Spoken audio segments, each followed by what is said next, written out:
Խնդրում եմ գնահատեք այսպես կոչված խաղաղության եւ համագործակցության համաձայնագրի ստորագրման մասին լուրը եւ մասնավորապես դրան հաջորդած Ադրբեջանի գործելավոճով ապատեղեկատվությունները սահմանային իրավիճակի վերաբերյալ։ Աստորեն մենք ունեցանք տեղեկատվություն, որ բանակցությունները ավարտվել են եւ կողմերը համաձայնեցրել են բոլոր կետերը,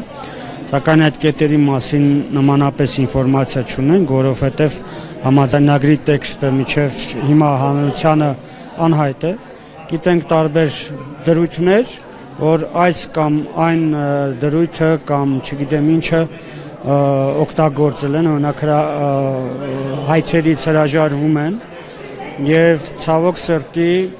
այն երկրները, որոնք հրաժարվում են իրենց իրավունքներից, լուրջ չեն ընդունվում միջազգային հանրության կողմից։ Նույնիսկ այդ մասին խոսակցությունները, որ Հայաստանը կարող է հրաժարվել իր միջազգային հայտերից,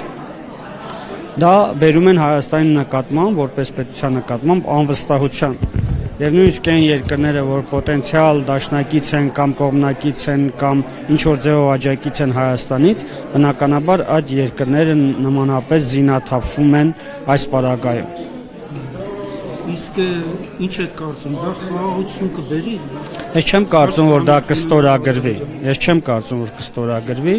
եւ մենք տեսնում ենք, որ ամեն օր Ադրբեջանը սրում է այս թեման, ամեն օր նոր պահանջներ է ավելացնում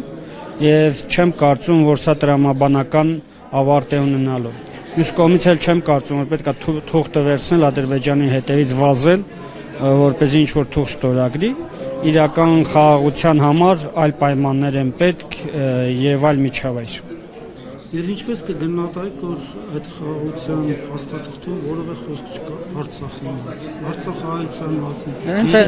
Հենց այդ եմ ասում, որ այն ինչ որ մատուցվում է, այն ինչ որ կա, չի կարող խաղաղություն բերել։ Խաղաղությունը այլ միջավայրում է լինելու եւ այլ հնարավոր բոլոր